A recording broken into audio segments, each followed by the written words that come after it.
We say hello to Richard Tice, Reform UK party leader, and your first time on the show. First time on the show. I'm great pleasure, great honour. I've made it. Are you? Yeah.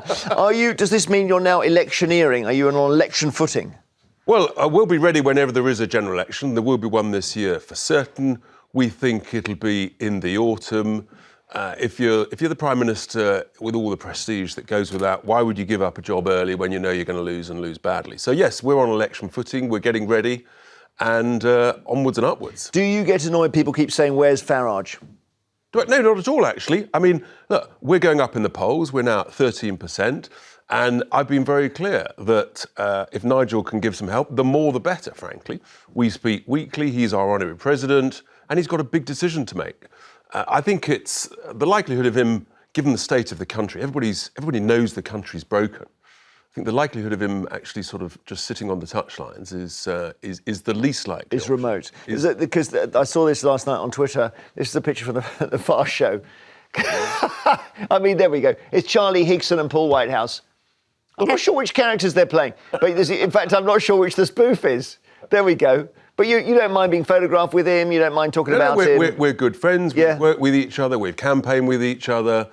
And we know, we've got a strong view. And the fact that we're going up in the polls, we're now averaging third above the Lib Dems, I think shows that people are saying, actually, what else is out there? And the two-party system is letting the country down. All right, let me just put it to you, though, that the effect of you gaining in popularity may be to win Labour the election. And just because people always say this and you never really understand what, just to have a quick look, I'll just illustrate this, okay, over here. And this is how Reform might win seats for Labour. So just take a map of all the constituencies in Britain and let's zoom in and make up a name. There we are, the Conservative seat of Derby Stoke Townshire, okay?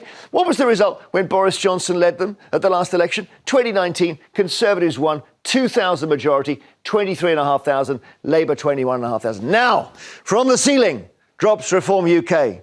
And they've got their eye on those it's only Conservative voters who are going to vote for them, OK? And now we see what happens as a result of them snaffling, burgling some of those Conservative votes. The Tories go down to 22.5. Labour go up a little bit because Starmer is better than Corbyn on paper. And the result is the Labour candidate is celebrating and the seat's gone red. And that's what you've done. You've given it to Labour. How could you describe me as a burglar, Jeremy? I mean, for heaven's sake.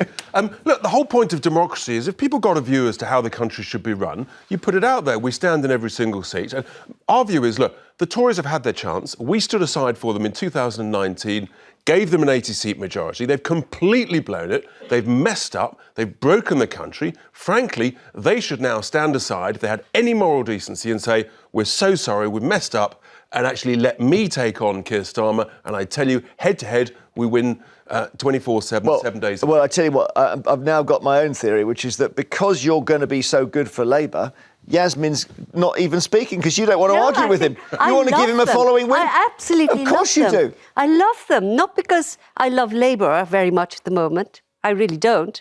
But I think, for me, the ideal result would not be a big bonanza win for Labour. Certainly not.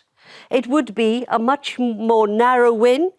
And I do agree. Really? Yeah. Because I don't like what Starmer's So you want the Tories to be in there? I want the Tories to survive. Wow, but I actually what planet am I on today? I do agree with Richard that eventually PR has got to come in. We need proportional representation. The idea, Jeremy, that a party could get 5 million votes and not a single seat when another party gets 1.5 million votes and gets 30 seats is not democracy. It's like saying the Olympics, the idea that all the people in second place don't get gold medals.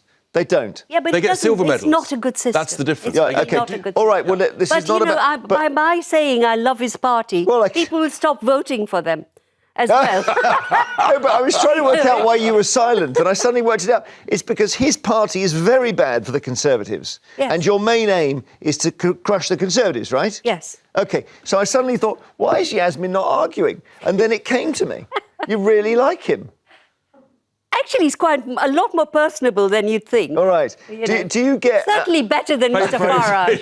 yeah. It's not even 9:30. Mr. Farage you and I wait. spent You wait. 2 hours We've on only this just, show and as the carpenters... It wasn't easy. As the carpenters sang, we've only just begun. I've got to ask you, Richard, so you're standing in Hartlepool. I'll stand in Hartlepool For reform. For reform, because I stood there for what was then called the Brexit Party, now Reform UK, in the election in December 2019. And where is Nigel Farage standing?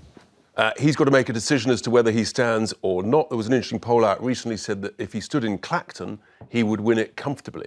So he's got some big, important decisions to make. Would you put your money on him standing? Well, Yasmin offered me a bet just before Christmas on a And you live didn't show, and I take it. didn't take it. I'm not a gambling man, so... Clacton. Do you think, yes, he could... So I've no doubt if he wants to that's stand... the seat with his name on, That's is it? the seat that Douglas Carswell won at the 2015 election. If Nigel stood there, I've no doubt he would win. The question he's got to say is actually, does he want to do that relative to what else? And you don't know, you genuinely don't know. Remember how many times he stood hang and not hang won? Let's just, I want to see the whites of your eyes here. You genuinely don't know. Genuinely don't know. Looking you straight in the eye there. Okay. all Don't right. trust him.